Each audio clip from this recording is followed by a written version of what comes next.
Hey everybody, it's Tuesday, and remember, Twitch stream tonight, 6 p.m. Eastern. I want to see you this Tuesday. You get the joke that we're really hitting. I'm going to be playing Quest for Infamy tonight. It's continuing along the retro games thing. It's a newer game inspired by retro games, and somebody mentioned it in the last Twitch stream, and it's like, you know what? That's a fun game, and because it's Quest for Infamy, and I kind of, the first time I played it, I kind of needed work being kind of that little rat bastard. I'm hoping Ed the Sock will join me on Tuesday. No promises. We're still trying to figure it out, but hopefully. But drawing from my experiences, because, going back to the War on Stupid tour and reminiscing about, interviewing Stan Lee and all this cool stuff and going to Mark Hamill's house and all that really cool stuff, is sort of dovetailing with the latest hot take in gaming right now, which is the sudden push for unionization. And my thoughts on this are very nuanced. And people are asking me about this on social media. And I don't feel like my responses are fully encapsulating my full feelings about it. So I thought I'd make a video. And I first want to start that this sort of reached a fever pitch last week when on Friday, the Treasury for the AFL-CIO published an open letter to game developers on Kotaku, which is just basically a piece of pro-union propaganda. And I wanted to address this because to me, it says less about sort of how bad game developers have it. And it seems like organized labor doesn't understand how gaming really works. And I'll get into that in a bit. But first, I want to sort of declare my, I don't know if you call it a bias or just sort of where I'm at right at the start. I am, on the whole, supportive of the idea of unions. I think that in manufacturing, in, jobs where you're producing a commodity and you have to hit a certain amount of quality and assembly line stuff, frontline staff, even places with customer service, I think unions are extremely important. That being said, I had experiences with unions in creative fields working in television, and I've seen a lot of people struggle to get into ACTRA, which is the acting union. That's the prominent one up here. Unfortunately, there are multiple unions with entertainment, and that's part of the issue. When we needed a camera person, for instance, to go shoot an event, there were buildings that were IATSE buildings, and then there were CUPE buildings, and IATSE buildings would not allow CUPE members to be camera people at events in IATSE buildings and vice versa. So instead of actually protecting working people, it was just protecting their union members, and the war between the two unions was more important to them than wages or working hours or all that stuff. And that's when I sort of learned that a bad union is just as bad as no union, because the other thing that I saw, that I experienced working in entertainment, related to sort of the Me Too thing, unions did protect bad actors because, they provide job security for people who really don't deserve to be there because they just, oh, you're trying to fire someone, we're going to protect them, just as a knee jerk. And so they happen to be men in this case, were extremely inappropriate with me and other women, and the union protected them because there was no hard evidence. So they fought against any disciplinary action. And these guys who are absolute, not, if they were just pigs, it would have been one thing.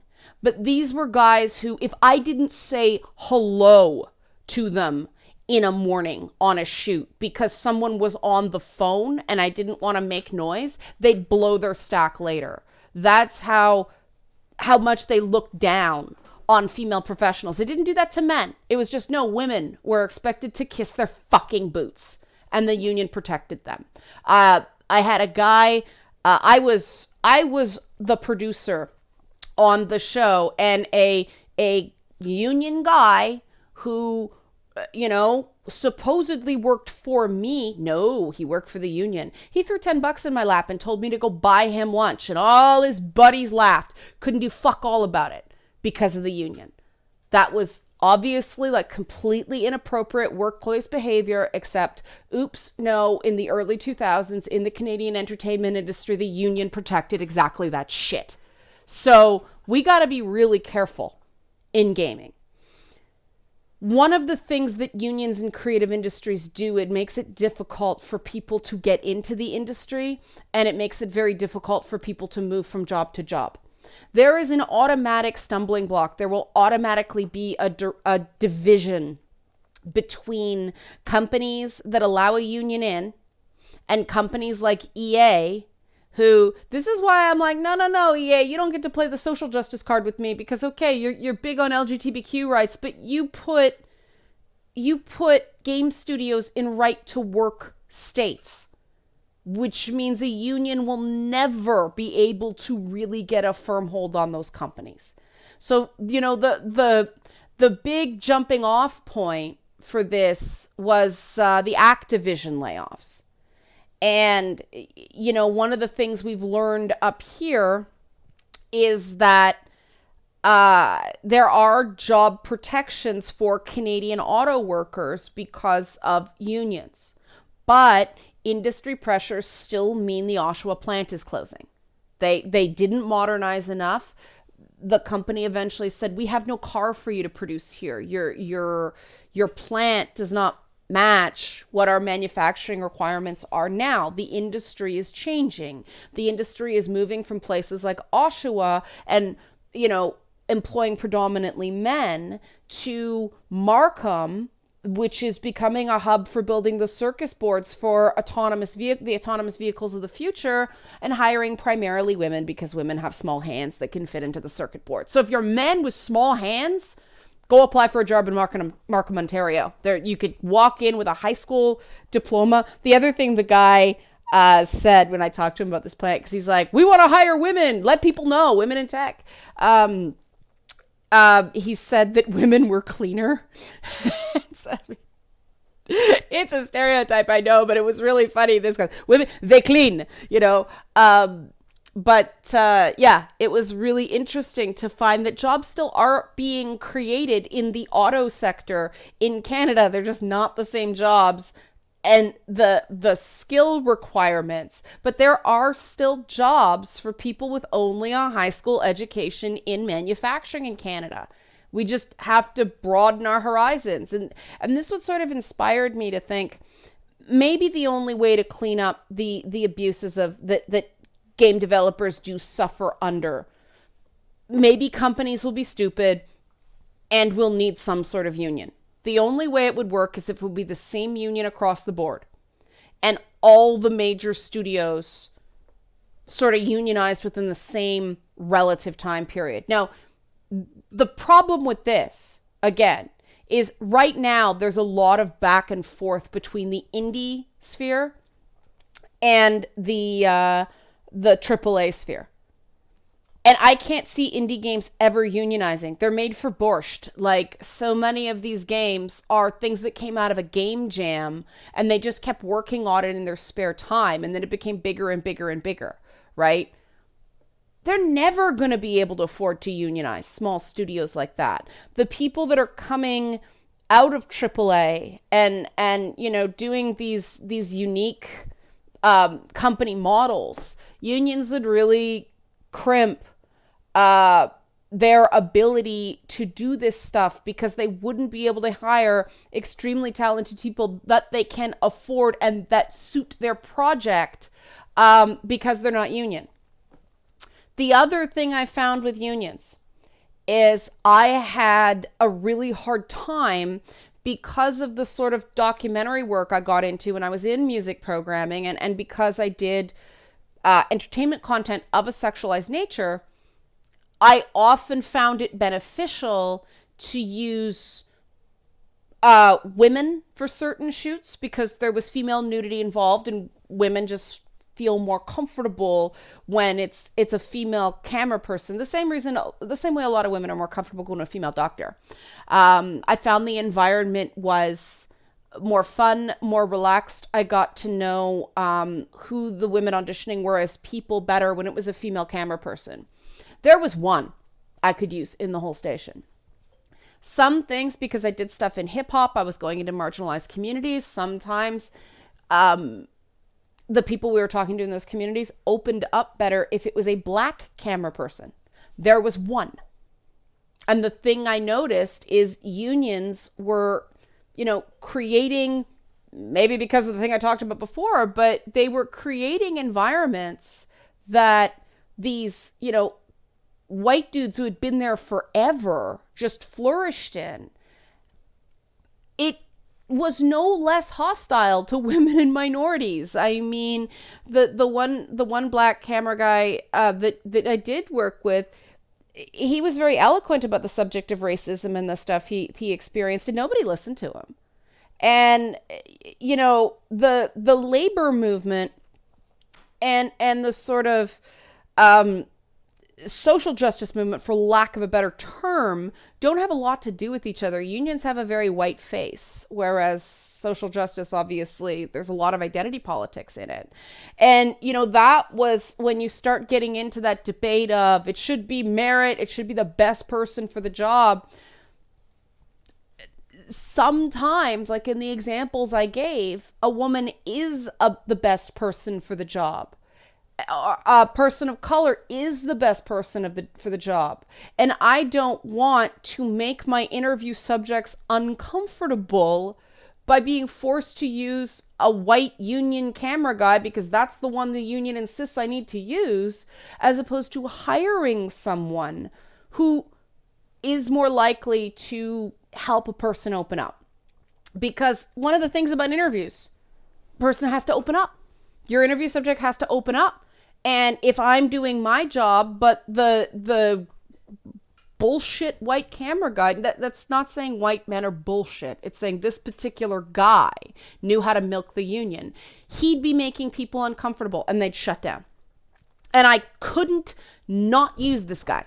I couldn't, because he was union and we weren't allowed to pick camera people who were the best person for the job. We had to pick the union guy who wasn't busy because nobody wanted to work with him.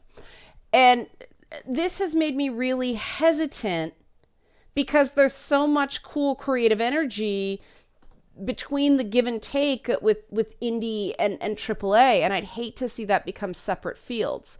And now I'm going to get to the article itself, because this was the big warning sign that I don't think the AFL-CIO actually understands what happens with gaming.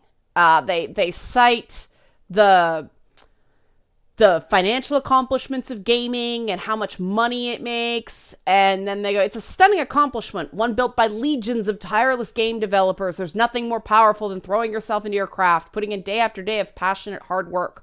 Through the fog of sleepless nights that fade into morning, piles of crumpled Red Bull cans, and incessant pressure from management, you have accomplished the unthinkable. You've built new worlds, designed new challenges, ushered in a new era of entertainment.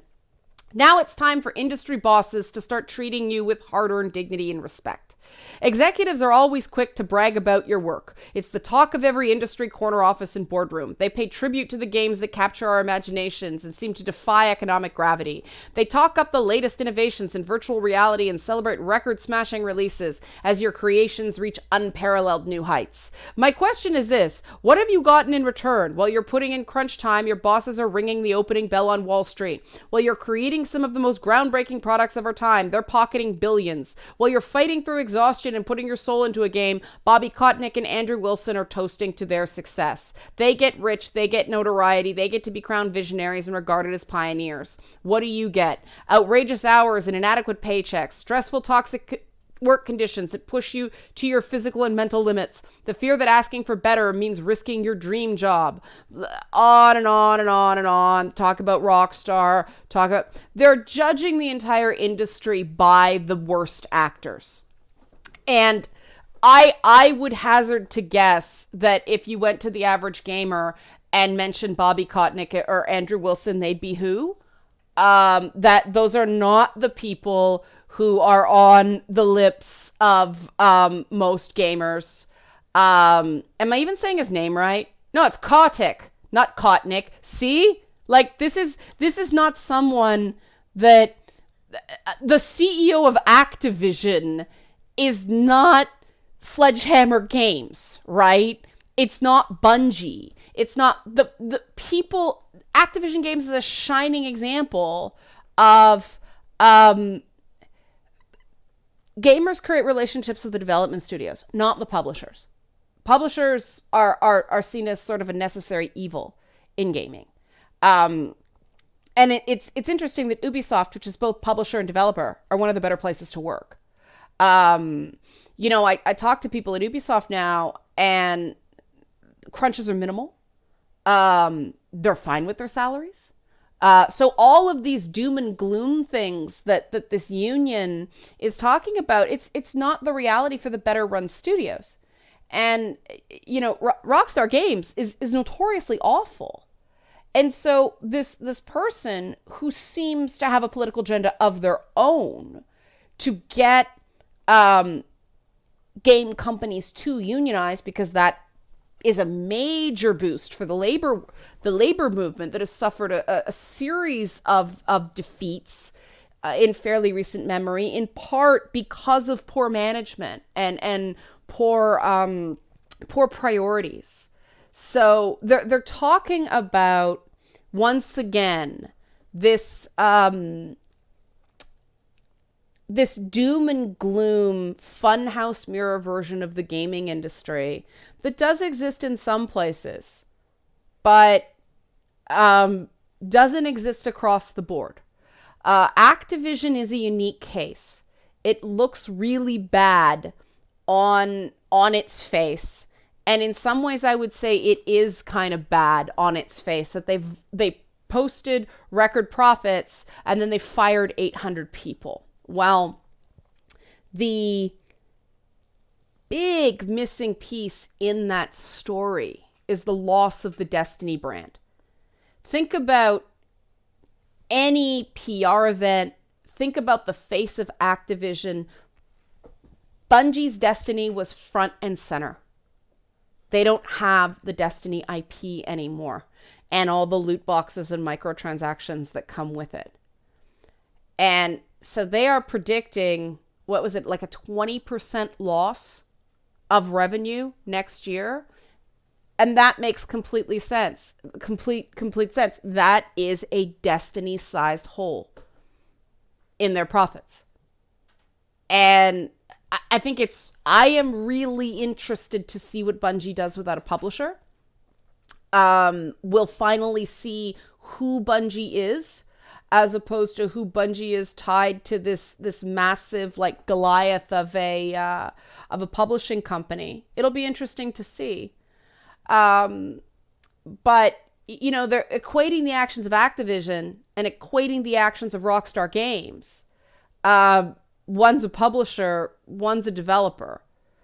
There is an element of responsibility on the management at development studios to stand up to these publisher demands, which Bungie did. They walked.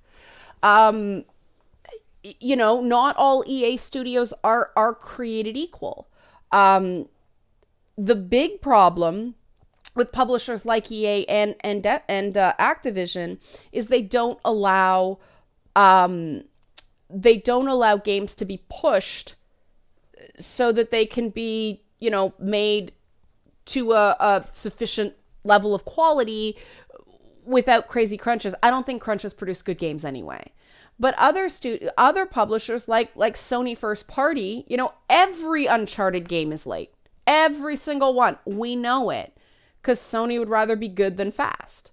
And Naughty Dog throws its weight around. They are a big uh, they are a big first party studio for Sony.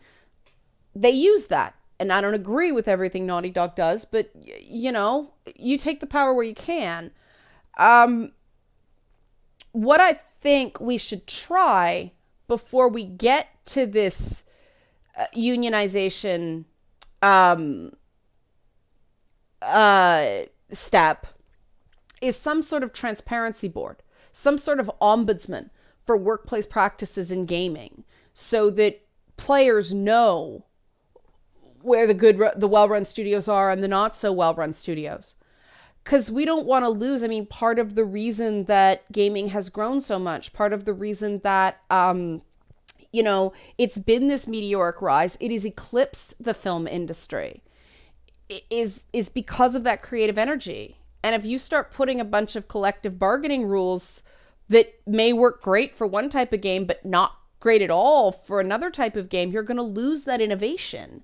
And, the other thing is that for all their talk about, they make all these millions, the margins on games, the profit margin on games is significantly less than the profit margin on film and television or other forms of entertainment. That's why Disney got rid of Disney Infinity. It wasn't that it wasn't profitable. It wasn't profitable enough for their standards. So this is not simple. And I am actually less persuaded now that unions are a viable idea now that I see the approach unions are taking. I'm not surprised that Kotaku, of all places, would allow them to do something like this, because Kotaku seems like a place that is not a great place to work, and everyone seems very, very unhappy. I think that the gaming industry has shown a uniquely decent ability to self-police. And I think that the big publishers should get together and clean up their act before somebody takes this step. Because unions are supposed to do right by workers. Some of them do. Some of them do great work, Others, like in entertainment, don't do as much for the people that they're supposed to advocate for. And so I think that if game companies are smart, they will take their own initiative to stop the crunch. Like, okay, having to work a week extra, nobody's going to complain about that. It's the months and months and months of illness and this and that, the horror stories we've heard. That's the stuff that's got to stop. But I hear a lot of people, more modern gaming, they're like, well, sometimes we had to work till 8:00 at night, but that was it. It was a 12-hour day instead of an 8-hour day. Those are well-run companies.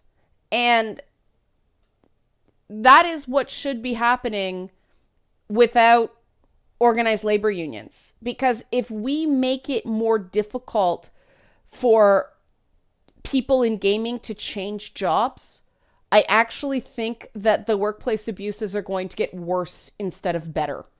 And that's my primary concern, based on my own experience in TV, where everyone was still afraid to get fired, even with the union, because the union had no teeth with hiring and firing. They just canceled the whole show. Hired the people back they like for something else. In creative industries, you cannot provide job security. You can limit how long somebody works for a day, but then there's a buyout. There's always a buyout in collective bargaining. And the companies always just paid the buyout, didn't give a shit about health and workplace standards. There's always a loophole. So as much as I'd love for this to be the way as it was in other industries, I need to be persuaded in gaming that it would be a good union and not just a union because progressive politics, left-wing politics is trendy right now. So, because I am not a part of a union, help support this channel, become a monthly patron, patreon.com/Leanna K. Thanks for watching.